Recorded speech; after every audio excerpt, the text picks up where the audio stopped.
జై శ్రీరామ్ శ్రీమాత్రే నమః శ్రీ గురుభ్యో నమః 2024 సంవత్సరం సెప్టెంబర్ మాసంలో ద్వాదశ రాశుల వాళ్ళకి ఈ మాసం యొక్క మాస ఫలాలు. ఈ మాసం యొక్క మాస ఫలాలు ప్రసాదించే గ్రహ దేవతల యొక్క గోచార స్థితిగతుల్ని ప్రథమంగా మనం తెలుసుకుందాం. వృషభ రాశిలో గురుదేవుని సంచారము, మిథున రాశిలో మంగళ సంచారము. ఈ నెల బుధ భగవానుడు మూడు రాశుల్లో సంచరించబోతున్నారు. ఈ నెల 4వ తారీఖు వరకు కర్కాటక రాశిలో బుధ భగవానుడి సంచారం ఉంటుంది. 5వ తారీఖు నుంచి కర్కాటక రాశి నుంచి సింహ రాశిలోకి ఆయన అడుగు పెట్టబోతున్నాడు. అలాగే ఈ నెల 24వ తారీఖు నుంచి సింహ రాశిలో ఉన్న బుధ భగవానుడు కన్యా రాశి స్వస్థానగతుడు అవుతూ ఉన్నాడు. సూర్యనారాయణమూర్తి స్వక్షేత్రమైన సింహరాశిలో సంచారం సాగిస్తూ ఉన్నారు ఈ నెల 16వ తారీఖు వరకు. అంటే మొదటి తారీఖు ఫస్ట్ నుంచి 16వ తారీఖు వరకు కూడా ఆయన సింహరాశిలో ఉంటారు. 17వ తారీఖు నుంచి సింహరాశిలోంచి కన్యా రాశిలోకి ఆయన అడుగు పెడతారు. శుక్ర భగవానుడు మరి కేతుదేవునితోటి కూడి కన్యా రాశిలో సంచారం చేస్తూ ఉన్నారు. ఈ నెల 19వ తారీఖు నుంచి ఆయన కన్యా రాశి నుంచి విడివడి ఆయన స్వక్షేత్రమైన తులారాశిలోకి వచ్చి స్వస్థానగతుడు అవుతూ ఉన్నాడు. స్వక్షేత్రమైన కుంభరాశిలో శనీశ్వరుడు వక్రించిన శనీశ్వరుడు సంచారం జరుగుతూ ఉంది. మీనరాశిలో రాహుదేవుని సంచారం జరుగుతూ ఉంది. ఈ ఈ గోచార గ్రహాలు ఈ గోచారంలో గ్రహ దేవతలు ఈ స్థానాల్లో ఉన్నాయి. ఈ మాసంలో ఉన్న ప్రత్యేక అంశం ఏంటంటే బుధ భగవానుడు 3 రాశుల్లో సంచారం చేస్తూ ఉన్నాడు. కర్కాటక రాశి, సింహరాశి మరియు కన్యా రాశి. ఈ 3 రాశుల్లో అంటే 3 రాశుల యొక్క ఎనర్జీస్ని ఆయన క్యారీ చేస్తూ ఉన్నారు ద్వాదశ రాశుల వాళ్ళకి, అలాగే ద్వాదశ లగ్నాల వాళ్ళకి. ఏం ఎనర్జీస్ క్యారీ చేస్తూ ఉన్నారు? ద్వాదశ రాశుల వాళ్ళకి ఈ ఎనర్జీస్ పాజిటివ్గా ఉంటాయా, నెగిటివ్గా ఉంటాయా, ఈ తదితర విషయాలన్నీ కూడా ఇప్పుడు మనం ఒకసారి కూలంకుషంగా మాట్లాడుకుందాము. దానికంటే ముందుగా ఈ నెల 2 గ్రహాలు స్వస్థానం అంటే ఈ నెల 3 గ్రహాలు స్వస్థానంలో 4 గ్రహాలు స్వస్థానంలో ఉన్నాయి. అది ఎలానో నేను మీకు ఇప్పుడు చెప్తాను. కుంభరాశిలో శనీశ్వరుడు ఆల్రెడీ ఎప్పటి నుంచో స్వస్థానగతుడయ్యే ఉన్నారు. సూర్యనారాయణమూర్తి ఈ నెల 16వ తారీఖు వరకు ఆయన స్వక్షేత్రమైన సింహరాశిలో ఆయన సంచారం చేస్తాడు. 17 నుంచి స్వక్షేత్రం నుంచి విడివడి కన్యారాశిలోకి వెళ్తాడు. ఈ నెల 24వ తారీఖు నుంచి బుధ భగవానుడు కూడా స్వస్థానగతుడు అవుతున్నాడు. అంటే ఆయన రాశి అయిన కన్యారాశిలో ఆయన సంచారం చేస్తూ ఉన్నారు. ఈ నెల 19వ తారీఖు నుంచి శుక్ర భగవానుడు కేతు భగవానుడు తోటి కూడి సంచారం చేస్తున్న శుక్ర భగవానుడు ఆ కలయికకు బ్రేక్ చెప్పేసేసి తులారాశిలోకి ఆయన ఎంటర్ అవుతున్నాడు 18వ తారీఖు నుంచి. అంటే ఆయన కూడా స్వస్థానగతుడు అవుతూ ఉన్నారు.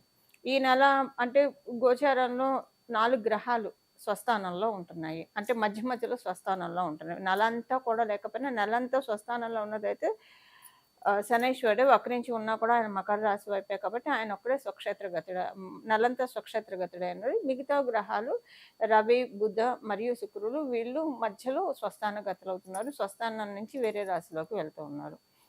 అయితే ఈ మాసంలో ఉన్న ప్రత్యేక అంశం ఏంటంటే మనకి ఈ మాసం చివరన కన్యా రాశిలో రవి బుధులు అంటే కన్యా రాశిలోకి సూర్యనారాయణమూర్తి 17వ తారీఖు నుంచి వచ్చేసిన బుధ భగవానుడు 24వ తారీఖు నుంచి ఈ రాశిలోకి వస్తున్నారు కాబట్టి ఇది బుధాదిత్య యోగం అని చెప్పాలి. బుధాదిత్య యోగము ద్వాదశ రాశుల వాళ్ళకి, ద్వాదశ లగ్నాల వాళ్ళకి అప్లికేబిలిటీ ఉంటుంది.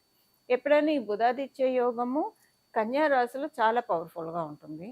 అలాగే అంటే మోస్ట్ పవర్ఫుల్ అంటే బుధ భగవానుడికి అది త్రికోణ స్థానం కాబట్టి ఈ కన్యా రాశిలో పడే యోగాలు ఎప్పుడైనా కూడా మిగతా రాశుల్లో కంటే కూడా ఎక్కువ పవర్ని సూచిస్తూ ఉంటాయి. అది ఆ యోగం ఏంటంటే బుధాదిత్య యోగము. ఇంకా మిగతా రాశుల్లో కంటే అంటే మిగతా రాశుల్లో బుధాదిత్య యోగం ఉండదు. సింహరాశిలో ఏర్పడ్డా, మిథున రాశిలో ఏర్పడ్డా, మేష రాశిలో ఏర్పడ్డా, కన్యా రాశిలో ఏర్పడ్డా ఈ 4 రాశుల్లో కనుక బుధాదిత్య యోగం ఉంటే కనుక చాలా చక్కటి అద్భుతమైన రిజల్ట్స్ ఇస్తుంది ఈ యోగము. మిగతా రాశుల్లో అంత వీక్గా ఉంటుంది, అంత స్ట్రాంగ్గా అయితే ఉండదు. అయితే ఈ 4 రాశుల్లో కూడా ఎక్కువ బలోపేతమైన రాశి ఏదైనా ఉంది అంటే కనుక డెఫినెట్గా అది కన్యా రాశి అనే చెప్పాలి.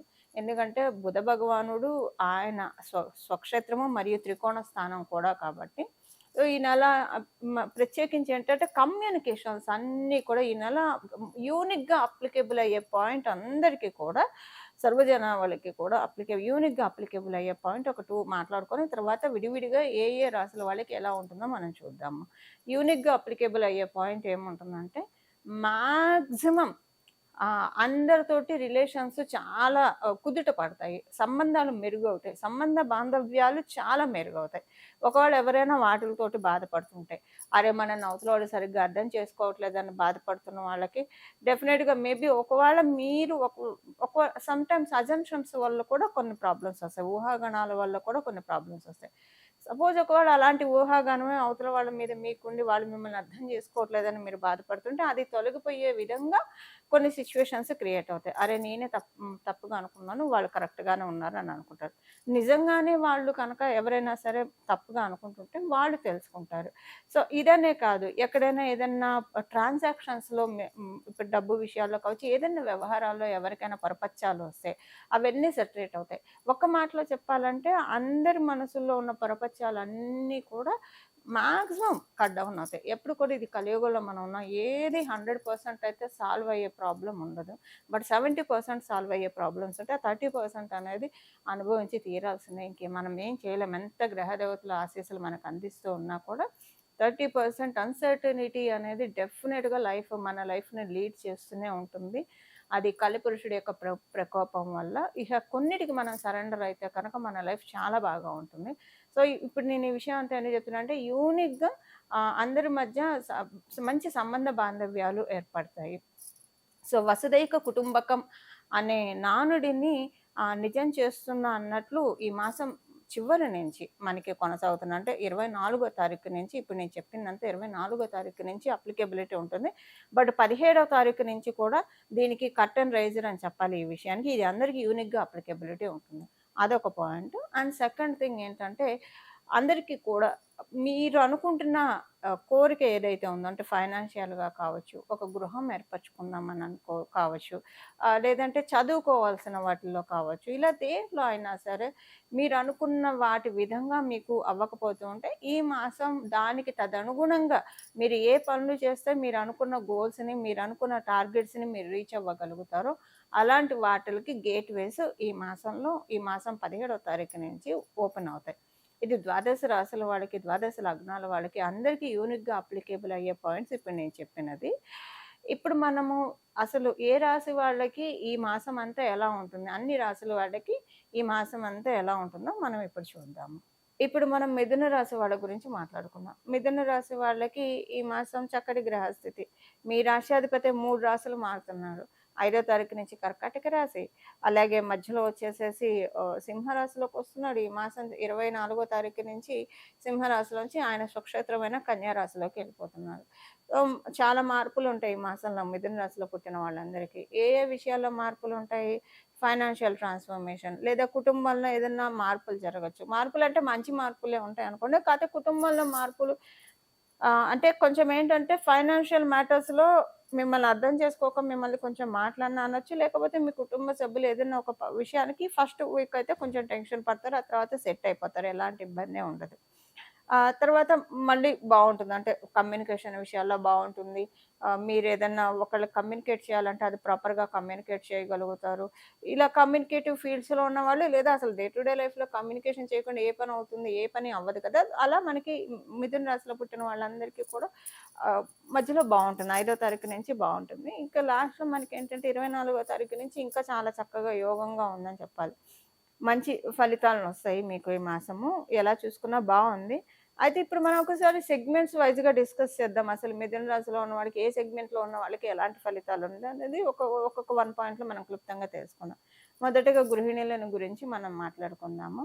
గృహిణులే గృహలక్ష్ములు కాబట్టి వాళ్ళు వాళ్ళ విధులను చక్కగా నిర్వర్తిస్తే అందరికీ మంచి ఇంటి కుటుంబాన్ని చక్కగా నిర్వర్తించడానికి వాళ్ళ కుటుంబం చక్కటి బాటలోకి సాగడానికి అవకాశం ఉంటుంది కాబట్టి మొదట గృహిణుల గురించి మనం డిస్కస్ చేద్దాం. గృహిణులకి మీరు ఆడవాళ్ళైతే వర్కింగ్ వుమెన్స్ అయినా కూడా మీరు గృహిణి అయితే అంటే ఇంట్లో మరి ఇంటికొచ్చేప్పటికి మీరు గృహిణి. అక్కడ మీరు ఒక ఎంప్లాయీ లేదా ఒక బాస్ అయినా ఇంటికొచ్చేప్పటికి మీరు గృహిణే కదా! అలా మీరు ఒక ఉద్యోగం, వ్యాపారం చేస్తుంటే వ్యాపారం అయిపోయాక ఇంటికొచ్చాక మీరు గృహిణే కదా! అలాంటివి మీ ఇంటికొచ్చిన తర్వాత మీ పాత్రను గురించి మనం మాట్లాడుకుందాం.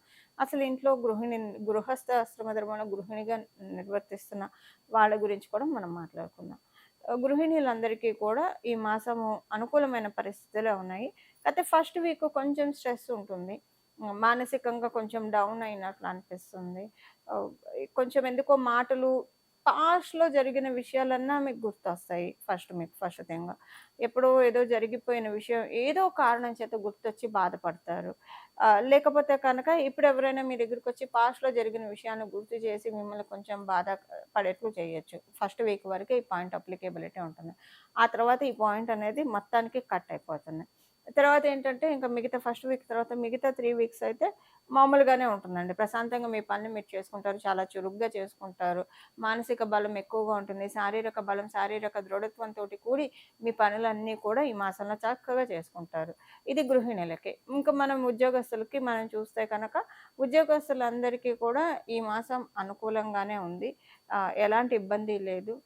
మీరు విదేశాలకి ప్రయత్నిస్తూ ఉంటే కనుక మీ ఫలితాలు మీ విదేశీ ప్రయత్నాలు ఈ మాసాంతంలో కొంత పురోభివృద్ధి జరగడానికి చక్కటి అవకాశం ఉంది. అలాగే మీరు స్వదేశంలో ఉన్నా కూడా అనుకూలమైన పరిస్థితులు ఉద్యోగస్తులందరికీ కూడా సూచిస్తూ ఉంది. ఉద్యోగస్తులందరూ కూడా ఈ మాసం స్టార్టింగ్ ఫస్ట్ వీక్‌లో కొంత మీ సహోద్యోగులతో జాగ్రత్తగా ఉండాలి. మీ చుట్టుపక్కల ఉన్న వాళ్ళతో, మీ కజిన్స్ తోటి, ఇరుగు పొరుగు వాళ్ళతోటి కొంత జాగ్రత్తగా ఉండాలి. ఎవరికీ కూడా ఏది కూడా నమ్మి డిస్కస్ చేయకండి. మీ పర్సనల్ మ్యాటర్స్ కానీ ఏదైనా నమ్మి డిస్కస్ చేయకండి ఫస్ట్ వీక్ వరకు. తర్వాత పర్వాలేదు. ఫస్ట్ వీక్ వరకు మీరు కమ్యూనికేషన్ విషయంలో జాగ్రత్తగా లేకపోతే కనుక అది మీకు కొంచెం తర్వాత వీక్స్‌లో ఇబ్బంది కలిగే అవకాశం ఉంది. కాబట్టి ఈ విషయంలో కొంచెం జాగ్రత్తగా ఉండాలి. వ్యాపారస్తులకి ఇప్పుడు ఉద్యోగస్తులకు మాట్లాడుకున్నాం కాబట్టి వ్యాపారస్తుల గురించి మనం మాట్లాడుకుందాం. వ్యాపారస్తులందరికీ కూడా చక్కటి శుభ సమయమే. కాకపోతే ఈ మొదటి వారంలో ఈ నెల మొదటి వారంలో కొంత డబ్బు ఖర్చు ఉంటుంది. ఈ డబ్బు ఖర్చు పెళ్ళికి సంబంధించిందో, ఏదైనా ఒక శుభకార్యానికి సంబంధించిన వాటిలకే, లేదా ఒక తీర్థయాత్రకు వెళ్ళడానికో, లేదా భగవదార్పితంగా ఏదైనా డొనేషన్స్ చేయడానికో, దేనికో ఒక సోషల్ యాక్టివిటీకో, లేదా ధార్మికపరమైన ఖర్చులైతే కొంత వ్యాపారస్తులకి ఈ ఈ మాసం సూచిస్తోంది. ఈ మాసం ఉంది. కానీ మిగతా విషయాలంతా కూడా వ్యాపారం చక్కగా ఉంటుంది. ఎలాంటి ఇబ్బంది ఉండదు వ్యాపారంలో.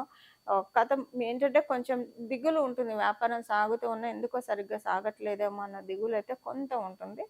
అది మాసం మధ్య నుంచి దాంట్లోంచి బయటకొచ్చేస్తారు. వ్యాపారం బాగా సాగుతుందని మీకు మీరే ధైర్యం చెప్పుకునే రోజు డెఫినిట్‌గా ఈ మాసంలో ఉంది.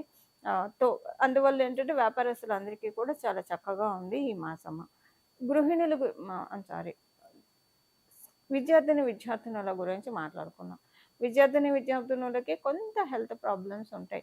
చాలా స్లైట్‌గా హెల్త్ ప్రాబ్లమ్స్ ఉంటాయి. ఒకవేళ విద్యార్థులు ఆడవాళ్ళైతే కనుక కొ కొంచెం పీసీఓడీ కానియండి లేదా పీరియడ్ రిలేటెడ్ ఇష్యూస్ ఉండడానికి ఇలా ఉంటుంది. అలాగే కొంచెం యూరినరీ ఇన్ఫెక్షన్స్ విద్యార్థినులకు వస్తుంది. కానీ చాలా స్లైట్‌గా ఉంటుంది. తర్వాత వెంటనే తగ్గుముఖం పడుతుంది. 1 ఆర్ 2 డేసే ఇబ్బంది పడతారు. అంటే ఈ మాసంలో విద్యార్థినులకి హెల్త్ ప్రాబ్లము చిన్నంగా వస్తుంది. అది కూడా పెద్దగా తీసుకున్న కౌంటబుల్ అమౌంట్ అయితే ఉండదు. ఒక 1, 2 డేస్ కొంత సిక్ అవుతారంతే. తర్వాత నార్మల్‌గా ఉంటుంది. మిగతా అన్ని విషయాల్లో బాగా ఉంది. విద్యార్థులకి ఎలాంటి ఇబ్బంది లేదు. ఇన్‌కేస్ ఒకవేళ హెల్త్ ప్రాబ్లమ్ రాకపోతే మీ ఫ్రెండ్స్ తోటి ఏదన్నా కట్ ఆఫ్ అవుతుంది. అంటే 1, 2 డేస్‌కి మాట్లాడుకోరు. కమ్యూనికేషన్ అనేది కట్ అవుతుంది. అది మీకు మానసికంగా కృంగదీస్తుంది. ఎందుకు మాట్లాడట్లేదని. ఈ రెండిట్లో ఏదన్నా ఒకటి విద్యార్థులను చూస్తారు. సీనియర్ సిటిజన్స్‌కైతే అనుకూలంగానే ఉంది కానియండి, పూర్తిగా అనుకూలంగా లేదు. అంటే ఈ చెప్పడంలో ఏంటంటే నా అంతరార్థము ఆహ్, అంతా మీకు బానే ఉంటుంది.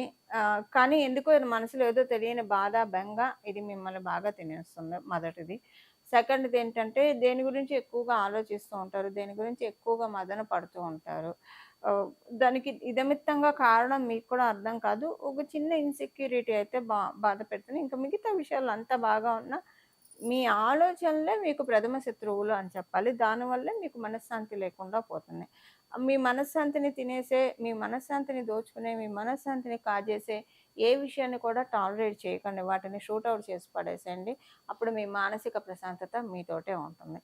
ఇవి ఈ మాసం యొక్క గోచర గ్రహస్థితుల ఫలితాలు మిథున రాశిలో పుట్టిన వాళ్ళకి. ఈ మాసం చేసుకోవాల్సిన పరిహారం వచ్చేసేసి బుధాదిత్య యోగం కన్యా రాశిలో మనకి జరుగుతోంది. అందులో మనకి ఈ నెల 19వ తారీఖు నుంచి శుక్ర భగవానుడు కూడా స్వస్థాన గతుడు అవుతూ ఉన్నాడు తులా రాశికెళ్ళి. ఆ రాశిలో ఆయన చాలా కంఫర్టబుల్‌గా ఉంటాడు. వృషభ, తులా రాశులు, మకర, కుంభ రాశుల్లో ఆయన డెఫినిట్‌గా కంఫర్టబుల్‌గా ఫీల్ అవుతాడు.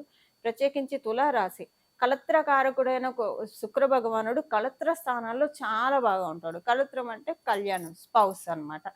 ఆడవాళ్ళు అయితే మగవాళ్ళు కళత్రం అంటారనమాట. కళ్యాణం అనమాట. కళ్యాణ కారకుడు, కళత్ర కారకుడు, స్పౌస్ అని చెప్పాలి. సో, కళత్ర స్థానం మనకి సహజ కాలపురుషుడి కుండలిలో కళత్ర స్థానం చాలా బలంగా ఉంది. సో, శుక్ర భగవానుడు తులారాశిలో చాలా యాక్టివ్‌గా ఉంటాడు. అయితే ఇప్పుడు మనం బుధాదిత్య యోగము, అలాగే సప్తమ స్థానంలో శుక్రాచార్యుల వారి సంచారము. ఇది ఒక రకంగా మనం తెలుసుకోవాలంటే పంచమహాపురుష యోగాల్లో ఒకటైన మాలవ్య మహాపురుష యోగానికి కూడా ఇది కర్టెన్ రైజర్ అవుతుంది.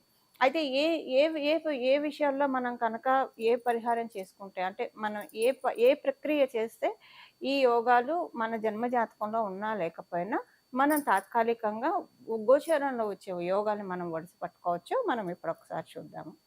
శుక్ర భగవానుడు మరియు రవి బుధులు ఈ 3 గ్రహాన్ని మనం ఈ మాసం పట్టుకోవాలి. ఈ మాసం మనం ఆరాధించాలి. అంటే గ్రహ దేవతల్ని ఆరాధించడం ఒక ఎత్తు. మీరంటే నవగ్రహ ప్రదక్షిణాలు చేసినా పర్వాలేదు. లేకపోతే గ్రహాది దేవతల్ని ఆరాధిస్తే కనుక ఇంకా చక్కటి ఫలితాలుంటాయి.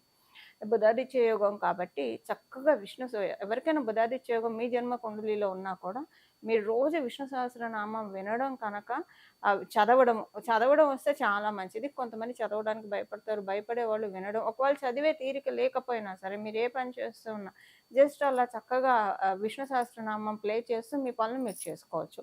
ఇలా మనకి టైంని చాలా వైజ్గా యూజ్ చేసుకున్న వాళ్ళం కూడా మనం అవుతాము. సో, అలా గనక మీరు విష్ణు సహస్రనామం చదవడానికి కానీ, లేదా వినడానికి కానీ ప్రయత్నిస్తే చాలా మంచిది. జనరల్‌గా కూడా బుధాదిత్య యోగం ఉన్న వాళ్ళకి అల్టిమేట్ రెమెడీ డెఫినిట్‌గా విష్ణు సహస్రనామం చదవడం లేదా వినడము. ఇక భగవంతుడు సిగ్నేచర్ చేసిన ఆ భగవంతుడు ఆటోగ్రాఫ్ పెట్టబడినది అవుతుంది వాళ్ళ జన్మ జాతకము. ఇప్పుడు మనం ఎగ్జామ్స్ రాస్తే మన చిన్నప్పుడు మనందరం ఎగ్జామ్స్ రాసిన వాళ్ళు ఇప్పుడు మన పిల్లలు ఎగ్జామ్స్ రాస్తూ ఉంటారు. రాసినప్పుడు ఏముంటుంది, కొంతమంది పిల్లలు బాగా ఎగ్జామ్ రాస్తే టీచర్స్ ఇంప్రెస్ అయితే, లెక్చరర్స్ ఇంప్రెస్ అయితే గుడ్ అని పెడతారు, వెరీ గుడ్ అని చెప్పి పెడతారు, స్టార్స్ ఇస్తారు. ఆ పిల్లలకి ఆ టైంలో అది చాలా వరంగా అనిపిస్తుంది అలా టీచర్ అప్రిషియేట్ చేస్తే. అలా మన జన్మ జాతకాన్ని విష్ణుమూర్తి ఆటోగ్రాఫ్ ఇచ్చే రెమెడీ ఆటోగ్రాఫ్ ఇచ్చే క్రియ ఏదైనా ఉందా అంటే డెఫినెట్గా అన్డౌటెడ్లీ విష్ణు సహస్రనామం మాత్రమే మనం భగవంతుడి యొక్క ఆటోగ్రాఫ్ తీసుకోవడానికి మనల్ని అర్హుల్ని చేస్తుంది. అందున ప్రత్యేకించి ఇలాంటి యోగాలు ఉన్నప్పుడు ఇంకా భగవత్ శక్తి అత్యద్భుతంగా ఉంటుంది. అంటే ఇప్పుడు భగవంతుడు మనకి ఎప్పుడు వరాలను అందించడానికి రెడీగానే ఉంటారు. కానీ గోచారంలో గ్రహదేవతలు కావచ్చు, మన జన్మ కుండలిలో ఉన్న గ్రహదేవతలు కావచ్చు, వాటికి సపోర్ట్ చేయాలి. వీళ్ళు పూర్వజన్మలో ఈ కర్మ చేశారు, నువ్వెలా పూర్తిగా వరాన్ని ఇస్తావు, మా పనిని మమ్మల్ని చేసుకొని, లేదా ఈ జన్మలో ఇవి చేశారు, సో వాటికి మేము ఇవ్వాలి, ఫలితాలు ఇవ్వాలి అని ఏం చేస్తాయంటే భగవంతుడు కృప ఉండడం వల్ల ఏమవుతుందంటే కొంతలో మనకి తగ్గిపోతున్నాయి. అంటే ఎక్కడో పెద్ద రాయి వచ్చి తగలాల్సిన చోట చిన్న రాయితో వెళ్ళిపోతున్నాయి భగవంతుని పట్టుకుంటా కనుక. ఇలాంటి ప్రత్యేకించి ఇప్పుడు గ్రహదేవతలు కూడా వరమిస్తున్న సమయంలో కనుక మనం ఇలాంటి ప్రక్రియలు చేసుకుంటే కనుక అత్యద్భుతంగా యోగిస్తుందని చెప్పడంలో ఏ మాత్రం సందేహం లేదు. బుధాదిత్య యోగం డెఫినెట్‌గా చాలా బాగా వర్కౌట్ అవుతుంది. అన్ని రాసుల వాడికి కూడా విష్ణు సహస్రనామం వినడం వల్ల లేదా చదివితే ఇంకా మంచిదండి. చదవడం లేదా వినడం ఏదో ఒకటి మన ఈ కలియుగంలో భగవంతుడి పైన మనసు లగ్నం చేయడం అనేది మనం ప్రారంభిస్తే కనుక ఇహ మన లైఫ్‌లో అంతా కూడా చుట్టూ ఉన్న పరిస్థితులన్నీ సానుకూలం అవ్వడం వన్ బై వన్ అనేది మనం చూస్తాం. అంటే మనం చేసే పనులన్నీ కూడా సులభతరం చేస్తాడు భగవంతుడు పెరుమాళ్ళు. ఇది ఒకటి. రెండవ పరిహారం ఏంటంటే శ్రీ మహాలక్ష్మి అమ్మవారి ఆరాధన. కనకదార స్తోత్రాన్ని చదువుతారా, లేదా లక్ష్మీ అమ్మవారి అష్టోత్తరం చదువుతారా, మహాలక్ష్మి అమ్మవారి స్తుతి చదువుతారా, ఏదైనా పర్వాలేదు. లక్ష్మీ అమ్మవారికి సంబంధించినవి ఏదైనా నామాలను చదవడానికి ప్రయత్నించండి, లేదా కనీసం ఇందాక చెప్పినట్లు వినడానికైనా ప్రయత్నించండి. ఏదైనా కూడా మనకి చక్కటి ఫలితాలను ఇస్తుంది. బుధాదిత్య యోగం ఇప్పుడు చాలా పవర్ఫుల్గా ఉంది. ఇప్పుడు ఉన్న బుధాదిత్య యోగం ఇంకా పవర్ఫుల్గా ఉంది. దీని గురించి నేను ఇంకొక సపరేట్ వీడియో కూడా చేస్తాను.